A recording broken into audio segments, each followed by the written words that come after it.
Welcome to Cartesian Vectors, Lesson 1, Introduction to Cartesian Vectors. I'm going to go through the first couple slides rather quickly, just because I went over those in the warm-up. So a Cartesian vector is a vector with endpoints going to be expressed as Cartesian coordinates. So for instance, given the point Q, -2, -2, and R, -1, 1, so here and here, QR is a Cartesian vector because it lies on a Cartesian plane. Position vector. A position vector is a Cartesian vector, so a really important Cartesian vector, whose tail is at the origin. So really important. So here you can see this tail is at the origin. Its head is the point P. So here that's point P. And the notation for the position vector is in square brackets, AB, where again that is, this guy right here, is the tip of the vector. A unit vector. A unit vector, I and J, are the building blocks of Cartesian vectors. What do you mean, Mr. Wills? A unit vector is a position vector with magnitude of 1. We're going to see this in a problem later on, but a unit vector of 1. Both the tails are at the origin, so here you can see I and J. You can see the tail is at the origin, and the head of I, or the tip of I, is on the x-axis, so 1, 0. So notation for I is 1, 0, and J is on the tip is on the y-axis, and its notation is 0, 1, and we already saw that in the warm-up. Every vector U can be resolved into horizontal components, so U is equal to A times vector I plus B times vector J, and again A here is actually the coordinate U1 and B is just the coordinate U2.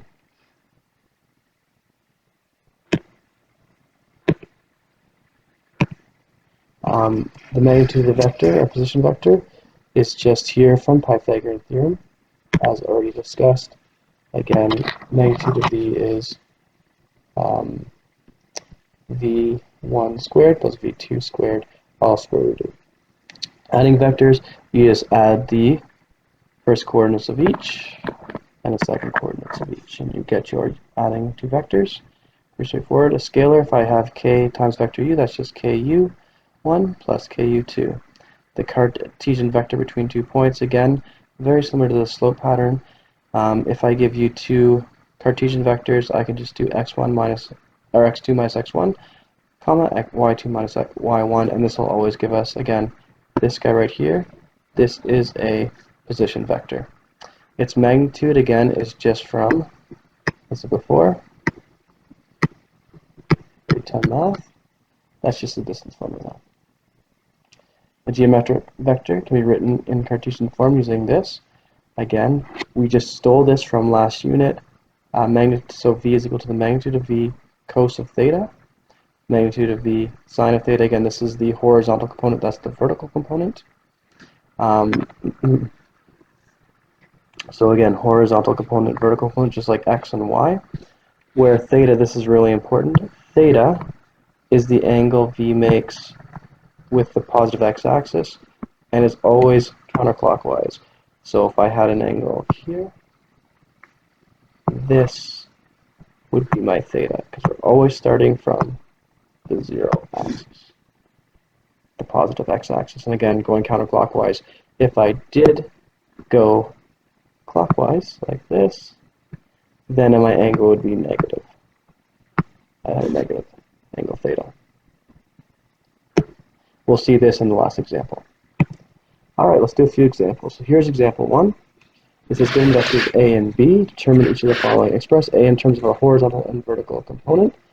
Okay, so for this one here, I can just do this.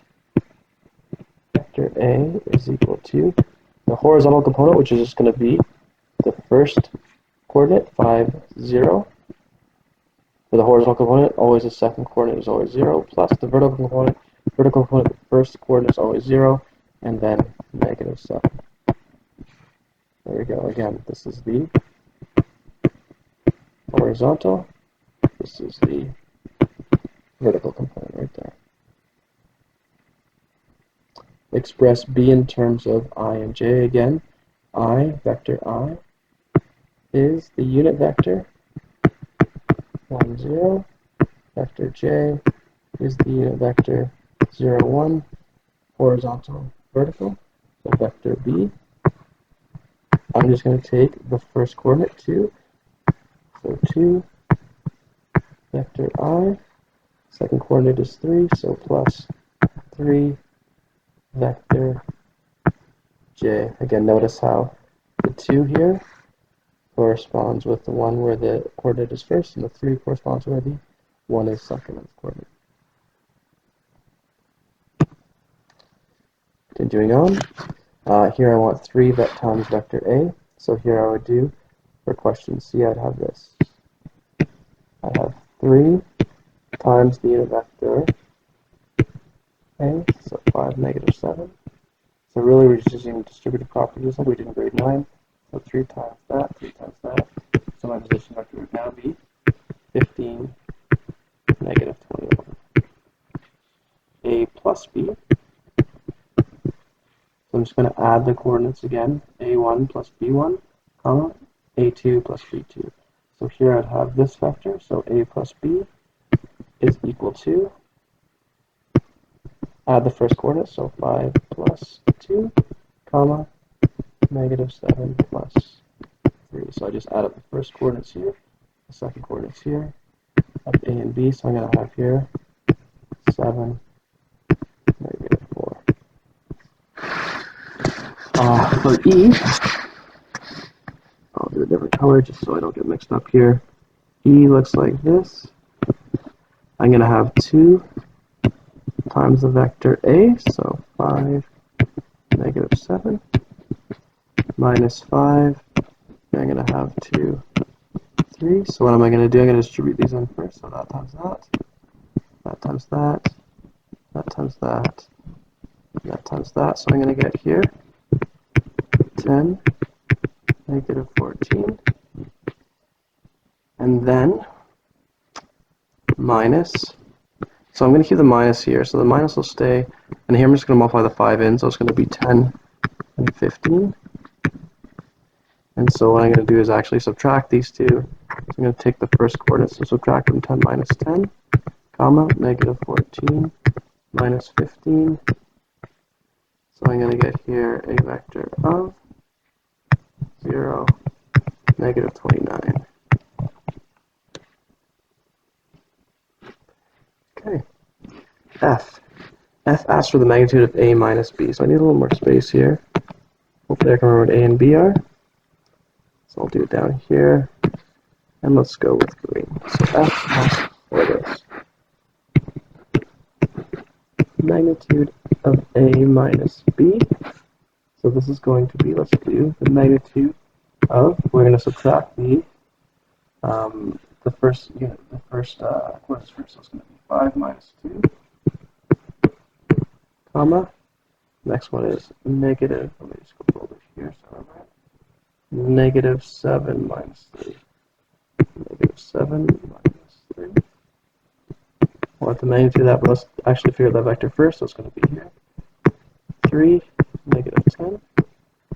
So the magnitude of this, so what I'm going to do is I'm going to square both coordinates, add them, and square root them. So here I'm going to have 9 plus 100, so it's going to be 109. Alright, next one says 2 unit vectors. Unit vectors again. This means the magnitude, the magnitude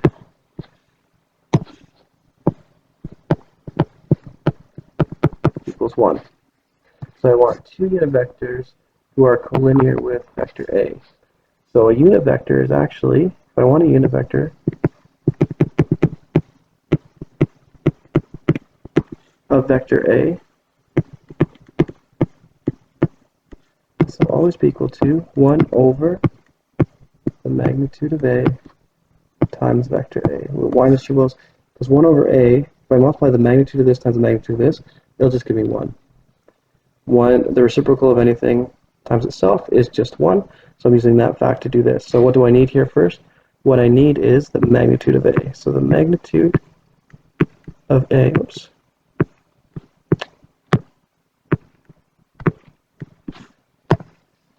the magnitude of A is equal to square root of 5 squared plus negative 7 squared, which gives me 25 plus 49. 25 plus 39 is 70, plus 49 is 34. So if I want the unit vector of A,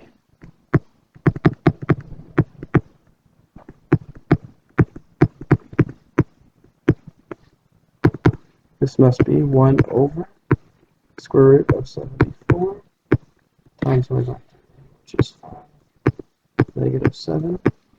If I wanted to multiply the scalar array, I could. I'm going to leave it like this. There's 1. But Mr. Wells, it says it wants 2. So how do I get 2? So I also know it's also equal to, same thing,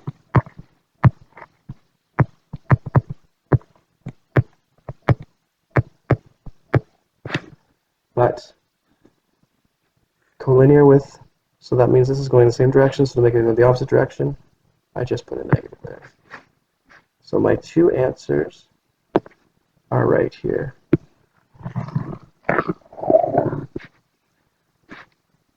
One positive, the other one negative. They're both collinear because they're both parallel, just going in opposite directions.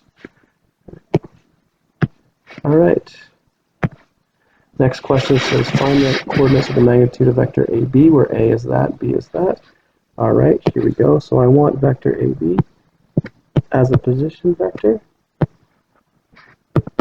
So I'm going to use x1, y1, x2, y2.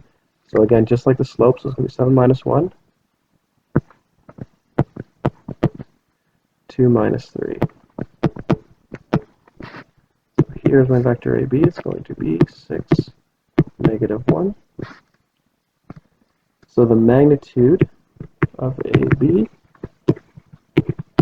will be the square root of 6 squared plus negative 1 squared, which will give me 36 plus 1, so root 37. So AB, I found the coordinates, the magnitude of vector AB, I found the coordinates. There it is as a position vector. And there it is as a magnitude. By the way, if I ever ask for the coordinates, it really means it wants the position vector. So that's terrible writing, but position vector. All right, we're at a force of 200 newtons at 20 degrees horizontal in a Cartesian form. So really, I want to write a force, so here's my force, equals 200, always cos first, that's the horizontal, cos of 20, comma, 200 sine of 20. Mr. Wells, is there probably more than that? There really isn't. I would simplify that, but I am being lazy. I'll do it. 200 cos 20, so I can do about 188. And 200 sine 20, so that is 68.4. Again, if I was to draw it on a Cartesian plane, there's my vector, where this is 188, and this guy right here is about 68.4, approximately. So there it is as a Cartesian vector. It's actually a position vector, which is a Cartesian vector. I'm going to save example 4 as its own video, so look to the videos to see the next example.